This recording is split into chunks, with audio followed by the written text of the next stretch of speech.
Eu acho engraçado, assim, antes do julgar, né, quando a gente fala assim, antes da gente não presumir o que o paciente vai querer ou não, é como deixar esse paciente à vontade para dizer o que ele é e o que ele quer, né? Porque isso já é difícil. Isso é difícil, eu acho que a Eu- rede social, a internet tem nos ajudado. Uhum. Porque antes de ir no seu consultório no meu, ela já tem ali. É claro que é por vídeo, mas já é um contato. Como que ela Tem uma ideia, explica, já né, tem uma de ideia. quem é aquele profissional que está lá do outro lado. Eu gosto isso da internet, dessa possibilidade, às vezes também dessas plataformas que têm opinião, então me senti muita vontade. Isso deixa a pessoa mais confortável para procurar o médico, né? É. E é muito engraçado porque às vezes você chega, um paciente que queria falar sobre sexualidade, sobre as coisas que ele gosta, não necessariamente orientação sexual, mas sobre é, coisas da sexualidade dele, que ele fala, não, mas eu nunca me senti à vontade com nenhum urologista que eu fui até hoje. Porque eu sempre achei que tinha um quê de julgamento. Quando eu falei tal coisa, a consulta mudou. Então, assim, o tanto que E nós, fazendo uma autocrítica da nossa classe, né, da nossa classe médica, que eu estou dizendo aqui, o tanto que nós ainda não estamos preparados para todos os assuntos como urologistas e como ginecologistas, como que é difícil tirar a né? pessoa e os seus julgamentos, né, daquele ambiente ali que ele tem que ser total o acolhimento, né? Né? E o embate de gerações, né, que também é muito grande, né? A gente vê aí uma geração mais jovem que já fala abertamente sobre as diferenças de gêneros, as diferenças de orientações e trata isso com muita naturalidade, com uma população mais velha, que às vezes é o médico que está recebendo ali, em que na época a mulher nem podia falar de sexo, né? E Então, recebe de uma forma ruim e às vezes vira uma consulta traumática para aquela paciente, né? exatamente. E para o homem, nesse caso, já é tão difícil, às vezes, ele conseguir chegar nesse ponto, que é sair da casa dele, agendar uma consulta, ir no médico e falar. Aí teve a Se ele experiência chega ruim, nesse ponto, a experiência é ruim, não ele volta. volta lá atrás e às vezes nunca mais ele sai dali. Então E você precisa ser muito cuidadoso como vai falar, dependendo do que o paciente vai trazer na consulta, né? E a mulher, mesmo que ela busque essa questão da prevenção, tem o que mais a gente vê, tanto na internet quanto as pessoas comentam, é que já foi maltratado por um ginecologista. Então não precisa ser nem ali na questão do exame, mas como a gente trabalha com questões que envolvem sonhos, desejos, vida sexual, comentários sobre a decisão que o paciente levou. Ah, mas você não quer ser mãe? Então, Uhum. esse tipo de comentários, ele traumatiza a pessoa que ela não quer voltar. São essas pacientes que às vezes ficam aí sem rastreamento do câncer de colo do útero ou da mama, né? Eu faço mamografia há 5 anos. Mas foi muito foi traumatizante para ela aquele momento, que é o momento que a gente tem que promover saúde. Então, o que, que a gente está fazendo, né? Tá fazendo o contrário. Exatamente. E eu vejo muito isso na área da disfunção sexual, né? Que o paciente chega para o urologista e recebe uma receita de Viagra e pronto. E o paciente fica sem saber por que ele tem disfunção erétil, o que ele vai fazer, se aquele Viagra é tratamento ou não é, o que, que, o que ele pode fazer para melhorar, além de tomar um remédio. Ele vai ter que tomar remédio a vida toda, ele não sabe de nada. Ele chega completamente perdido, fala, eu vim ter uma segunda opinião porque a única coisa que o outro médico fez foi me dar uma receita de um remédio para eu ter ereção na hora que eu quiser. Mas eu quero entender melhor sobre o que está acontecendo comigo, né? E aí vai, assim, aquela coisa, né? A gente não pergunta o que a gente não quer ouvir. Se o médico não está preparado para falar daquele assunto, para abordar aquele assunto de uma forma correta com o paciente, às vezes ele nem pergunta, né? Ele nem traz aquilo para Ele é mais o assunto da direcionador da consulta. consulta, né? Ele dá uma resposta e não pergunta, mas me fala como que é, o que está passando, como são as suas relações, com quem que você se relaciona, como que isso se desenvolve. Então, é uma consulta muito... eu falo que o urologista ele é um médico cirurgião, né? Então, assim, ele é um médico que a base dele, a cadeira base ali da medicina é a cirurgia. A gente veio da cirurgia geral.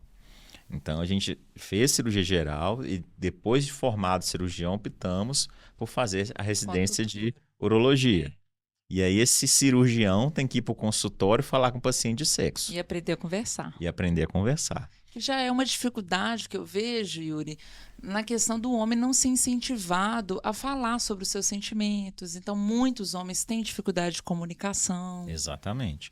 Porque assim, a ideia de que a sociedade machista impede a mulher de falar sobre seus prazeres é real, mas ela impede os homens de falar sobre as suas fraquezas. É Ela, tóxica para os dois, ela é né? tóxica para os dois.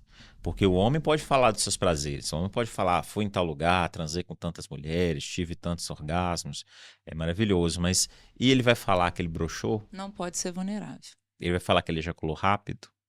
Ele Eu vai falar que ele perdeu o desejo na mulher dele? acho que o que Ou na parceria conecta dele? as mulheres com outras mulheres, assim, de ter essas relações de amizade. Eu até gosto muito de um vídeo da Judy Foster, que perguntam para ela, uma atriz americana, pergunta para ela por que que as mulheres vivem mais. Uhum, E ela explica que as mulheres elas fazem essas relações de amizades fiéis porque nós podemos ser vulneráveis, a gente pode expor nossas vulnerabilidades. E exatamente. aí se conecta mais, leva uma vida de uma forma mais leve, né? É. Claro que a gente sabe que existem outros fatores que fazem a mulher viver mais, como se expor a menos riscos, né? Em situações de risco. Situações de risco, fazem mais prevenção, mas realmente essa questão de a sociedade tóxica para os dois é uma questão. No caso da mulher, eu vejo que no consultório, além dessa questão de muitas ter um trauma anterior com a consulta, muitas delas não entendem a doença que elas estão convivendo. Uhum. Então, às vezes eu faço desenhos, explico. Alguém já te explicou por que que a sua menstruação é assim? Por que que você sente dor na relação sexual? Uhum. E muitas delas não sabem o porquê. Quando a gente não sabe o porquê, também temos menos motivação de aderir a algum tratamento. Com certeza. Então, se você não sabe o que você tem, como que você vai se propor a ter disciplina? Às vezes é medicamentoso, às vezes é cirúrgico, né? Como que você vai ter não só a disciplina, mas o comprometimento de fazer alguma coisa para, mesmo que seja para você, porque alguém falou. Exatamente. E é importante você explicar, às vezes, para o paciente, igual no meu caso da disfunção erétil psicogênica, né? Que um médico fala para o paciente: olha, o problema da ereção está na sua cabeça. É psicológico, pode ir para casa. O paciente chega, mas como que da minha cabeça? Eu chego aqui, eu estou morrendo de vontade, chego lá, não funciona, né? É porque eu fico nervoso? Aí eu falo com o paciente, é porque você fica nervoso, é porque você tem ansiedade de performance, é porque você está inseguro, é porque você se cobra, é porque você se cobra de agradar alguém. Ninguém tem que dar sexo para ninguém, né? O sexo tem que ser prazeroso para os dois. E tudo isso geram no seu organismo descargas vasoconstritoras, adrenérgicas, que vão fazer a artéria do seu pênis fechar, a veia do seu pênis abrir e esvaziar o seu pênis de sangue, que nada mais é do que um corpo que se enche de sangue para se manter rígido. Então, não é que a coisa na sua cabeça que faz você não ter. É toda uma fisiologia vascular que está relacionada a um estado psicológico naquele momento e que se repete. Aí eu falo, olha, se você vai ali na esquina, né, e sofre um acidente grave, toda vez que você passar naquela esquina, seu coração não vai acelerar, seu pelo não vai arrepiar, você não vai sentir uma sensação de angústia dentro. Isso nada mais é do que descargas adrenérgicas. Você vai ter descargas adrenérgicas por revisitar um lugar, né, que não te traz prazer, não te traz conforto, porque você tem um trauma. É um mesmo transtorno de estresse pós-traumático, né? Só que relacionado à relação sexual. Ele levou aquela falha, aquele dia que ele teve uma disfunção, que ele broxou com um trauma tão grande, que toda vez que ele visita essa relação sexual de novo, ele tem uma descarga adrenérgica e não consegue ter ereção. E leva uma angústia pessoal enorme, né? Uhum. E a angústia também para aquele relacionamento. Eu acho que nós médicos, além dessa questão de tentar desenvolver melhor a comunicação, explicar as coisas para o nosso paciente na linguagem do paciente, Exatamente. a gente detesta quando a gente tem algum problema no banco ou um problema no carro, alguém vai te explicar da forma mais técnica possível, faça isso, compre isso, É. e a gente não entendeu o porquê. Uhum. Todo ser humano tem capacidade de entender aquilo que está passando ou entender o mecanismo de alguma coisa. Basta a gente tentar, né? Então, às vezes eu vejo que não existe a tentativa porque ele não vai conseguir compreender. Se você usar a comunicação certa, vai sim. E não só vai conseguir compreender, como vai tratar e vai ter mais qualidade de vida, que é o que nós estamos propondo como médicos, né? E saber propor o tratamento, né? Igual nesse caso do psicogênico, fala para o paciente, olha, a gente precisa controlar essa adrenalina da hora da relação. Tem que tirar essa adrenalina da hora da relação. Então, como é que nós vamos fazer? A gente vai usar um remedinho aqui, um tadalafila, que vai te dar ereção, porque a tadalafila bloqueia a ação da adrenalina ali no pênis. Ele mantém o seu pênis aberto mesmo se você tiver essa descarga, mas ela é temporária, né? A gente vai usar de outros artifícios, e aí vem o sexólogo, e aí vem a parte de exercício físico, e aí vem às vezes uma medicação que vai, né, controlar essa ansiedade do paciente, além da medicação da ereção. Então, a gente tem que atuar de alguma forma, mostrar um plano de tratamento para o paciente, que ele vai entender o que está acontecendo com ele. E não só dar um remédio para o paciente ter uma ereção e ele falar que é coisa da sua cabeça, né? E a questão de incentivar que a terapia sexual é do casal. Então não adianta ter um muito motivado a ter a vida sexual boa dentro do relacionamento e o outro não. O outro não quer ir participar. Então as terapias sexuais são conjuntas. Né? Tanto a questão da abordagem, o tratamento medicamentoso é do indivíduo, mas a abordagem comportamental ela tem que ser dentro do casal. Né? Tanto a abordagem de fertilidade, né, que é óbvio que tem que a mulher e o homem, para ter um filho, eles têm que procurar o urologista e o ginecologista. É coisa de dois, né? Quanto a boa relação sexual, né? A boa relação sexual faz através de dois indivíduos, né? Seja dois homens, seja duas mulheres, mas assim, são dois indivíduos que precisam se tratar e precisam estar em sintonia para que aquilo ocorra da forma mais prazerosa possível. E eu gosto de, voltando a esse assunto sobre o paciente entender o que ele está sofrendo, o que ele está passando, que é um paciente que vai aderir muito melhor aos tratamentos, é mostrar que não existe um melhor tratamento, porque às vezes também existe essa fantasia de que vou na Júnior, vou no Yuri e vou tratar minha condição porque, ou vou... tenho que colocar um DIU porque é o melhor contraceptivo que existe. Eu recebo várias vezes essa pergunta. Qual que é o melhor DIU? Qual que é o melhor método contraceptivo? E não existe um melhor, né? Não existe o melhor tratamento sexual. Muitas vezes os tratamentos eles são em várias vias. E em relação à contracepção, tem que ser para aquela mulher. Então nós temos diversas particularidades. Tem pessoas que têm muita questão com a menstruação, né? Tem dor pélvica, a pessoa para de trabalhar ou não vai na escola por causa da menstruação. É uma mulher que vai ser bom o DIU de cobre, gente. E o DIU de cobre pode ser ótima para outra que quer fazer uma tabelinha, que gosta de acompanhar seu ciclo menstrual, sangra pouco. Então, quando você explica as coisas para o paciente, que muitos médicos acreditam que nós estamos perdendo tempo, eu acho que é um trabalho de formiguinha que está ganhando cada vez mais força, e estar na internet faz isso ter força, porque nós somos pessoas que comunicam. Levar informação é a melhor forma da pessoa decidir o melhor tratamento para si. Ela é como participante do processo, claro, e não como ouvinte. Né? Não existe receita de bolo para todo mundo, né? Hoje, para tudo, né? Todo guideline que você pega, para quase todas as doenças, fala personalizar o tratamento, individualizar seu paciente. Né? Existem opções ótimas para todas as doenças, mas nem sempre aquela vai servir para todo mundo. Né? E nem sempre só aquela, né? No caso aí da medicação para ereção, temporário, e ele tem que atuar em outras vias. Na reposição, né? Que é outra questão também, na reposição de testosterona, hoje a gente tem várias opções. Eu falo, esse paciente é ótimo.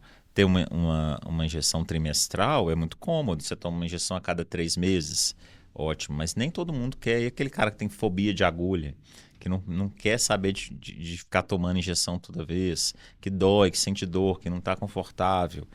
Ele vai usar um gel, mas o gel ele pode transferir para a criança, pode gerar uma puberdade precoce, ele tem um monte de neto que ele agarra, que ele abraça o dia todo. Não é a melhor opção para aquele cara. Né? Então, assim, o gel às vezes é uma opção para aquele paciente que não quer tomar injeção, que não se importa de todo dia ter que usar uma medicação, mas que também não vai ter um contato ali direto com criança ou com uma mulher. E que aquele paciente que já quer uma comodidade maior, que não tem medo de injeção, esse cara já é uma boa injeção, uma boa indicação para uma injeção trimestral. Aquele paciente que pensa ainda no futuro de ter filho, então talvez o clomifeno é uma opção interessante, um HCG. Então, assim, você vai individualizando o tratamento conforme o que o paciente quer. Procura, né? Né? Então, assim, você vai falar, essa técnica tem essa vantagem, essa desvantagem, esse método tem essa vantagem, essa desvantagem, e a escolha é sua. A gente vai fazer aqui uma escolha compartilhada. E essa balança de pesar vantagens e desvantagens, ela modifica, né, para cada um. Na terapia hormonal feminina não é diferente, então tem várias vias, tem a via de passar, que é a via de gel, tem adesivos, tem comprimido. Uma pessoa que não tem, não fala nem disciplina de tomada, porque às vezes a vida é muito corrida, fala, eu não tenho condição, eu olho meus netos, tudo, como que eu vou ficar tomando um comprimido todo dia? Então, dá as opções para aquela mulher escolher e nesse caso da terapia hormonal feminina, as vias que são transdérmicas que passam pela pele têm menos impacto metabólico, são mais caras. E aí está aquela questão de o médico não definir o tratamento para o paciente, dá a opção, mas é uma via que tem muito menos impacto, não passa pelo fígado, não tem um impacto metabólico, o risco de trombose ele é menor, né? Então não é porque é um estrogênio, um estradiol, que é um hormônio natural, né, que a gente chama de bioidêntico, que não tem risco nenhum. Então a gente tem que falar sobre doses, sobre vias seguras e sobre a comodidade de usar, né? Exatamente. E às vezes saber trocar também, né? Você começou com você ter a liberdade de falar, e aí, o que você está achando, rever o tratamento, né? Então, eu às vezes começo assim, com injetável, sim, e falo, olha, troca, né? aumentou muito o hematócrito, não está legal, vamos ter que vamos passar por um gel que vai reduzir, o paciente testa uma outra opção. Então, assim, é um acompanhamento que precisa do paciente ter a confiança em você e ter uma relação boa para você ter a liberdade de escolher junto com ele o que vocês vão fazer. E para ele voltar se aquele tratamento falhar, né? Então, nem sempre a gente escolhe, né? Mesmo fazendo essas decisões compartilhadas, pode seguir um caminho que não vai ser o melhor, vai pensar em outra coisa. Então, na ginecologia acontece das mulheres fazerem, que tem atrofia, tem queixas dessa questão do ressecamento, essas queixas pós-menopausa. E elas tentam primeiro o tratamento de mais baixo custo, que é o tratamento com cremes vaginais, hormonais, e às vezes tem até resposta, mas aquilo de ficar aplicando creme é chato, elas não gostam. E hoje tem outras possibilidades. Então, mesmo que você não faça, você tem que falar, olha, já existe o uso de energia dentro da ginecologia. Isso não é só para as pacientes que são contraindicadas ao hormônio. Tem paciente que ela pode não querer usar aquela via. E existe, a tecnologia existe, está cada vez, né, avançando mais, para poder dar conforto e libertar a mulher dessas coisas que tem que ter disciplina de uso. Então, o uso da energia, os grandes trabalhos, né, os trabalhos que são melhores, eles mostram que jogar energia dentro da mucosa vaginal, ali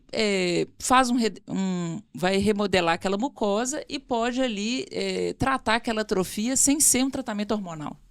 Excelente, né? Fala mais sobre essas formas de energia para nós. Então, existe o laser, e existe o ultrassom microfocado. Então, eu explico para elas que dentro da dermatologia a gente já escuta falar sobre isso, ultraforme, laser para tratamento de manchas, há muito mais tempo que dentro da ginecologia. É um recurso novo, sim, mas as sociedades, né, a Federação Brasileira de Ginecologia, as nossas sociedades, elas respaldam o uso da energia nesses tratamentos.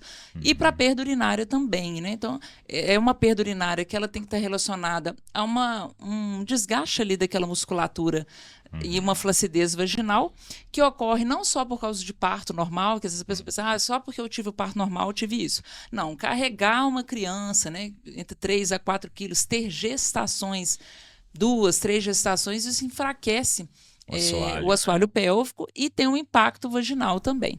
E aí essas energias, qual que é a ideia? Que é a mesma na pele, né? Por que essas mulheres, né, atrizes, que fazem esses procedimentos há muito tempo no rosto, elas têm uma aparência tão mais jovem? Você vai fazer mais produção de colágeno, vai ativar mais as células que fazem a rigidez daquele tecido, e o ultrassom microfocado, ele atinge planos maiores, ele atinge a musculatura, então pode ser inclusive um tratamento utilizado para essa perda que está relacionada a sai um pouquinho de xixi, vou pegar um peso, sai urina, que é uma coisa que dá um prejuízo enorme na qualidade de vida dessas mulheres, né? Com certeza. Então, antes a única possibilidade era cirúrgica, né? Que até os urologistas fazem, que é o sling vaginal. Exatamente. E hoje tem a possibilidade de tentar formas menos invasivas, que é o uso da energia. É importante não prometer as coisas para o paciente. Os trabalhos são novos, não estamos no mesmo pé que a dermatologia está, mas está avançando e tem esses respaldos em relação à segurança. Isso é muito importante, porque impacta diretamente na qualidade de vida da paciente, né? Uma pessoa que não consegue fazer esforços mínimos e que perde urina, né? Ela fica o tempo inteiro se sentindo incomodada, né? Tô cheirando urina, né? Até para a vida sexual, o impacto que isso dá, né? Eu vou ter relação, mas eu perco urina durante a relação. Isso é muito comum, né? Muito comum. Então é importante, a maioria das vezes se sente tão envergonhado que nem fala com o médico que isso acontece. A gente vê muito isso em homens operados de próstata, né? Prostatectomizados. Às vezes tem um grau de incontinência, mas às vezes não tem a incontinência no dia a dia. Mas na hora da relação ele perde urina. E se sente envergonhado e começa a evitar a relação sexual por conta desse problema de perder a urina na hora da relação. Então esse foi o nosso podcast para tratar as coisas mais comuns que a gente vê no consultório da ginecologia e da urologia. Eu espero que vocês tenham gostado, minhas seguimosas, minhas gatinhas, e agora abrindo para o público masculino também. É isso aí. Nós começamos esse projeto, eu quero agora ter essa parceria da Juni, que já é, na verdade, uma parceria que eu já tinha antiga, desde a época da UFMG, desde a época da faculdade, e que a gente consiga trazer para vocês essas coisas incomuns, né? O que o ginecologista passa, que o urologista também passa, e ver o outro lado da moeda, né? Ver como as coisas se complementam, né? E como que é importante a gente conseguir trocar ideia e debater juntos aqui para ver o melhor para os nossos pacientes. Ai, sucesso!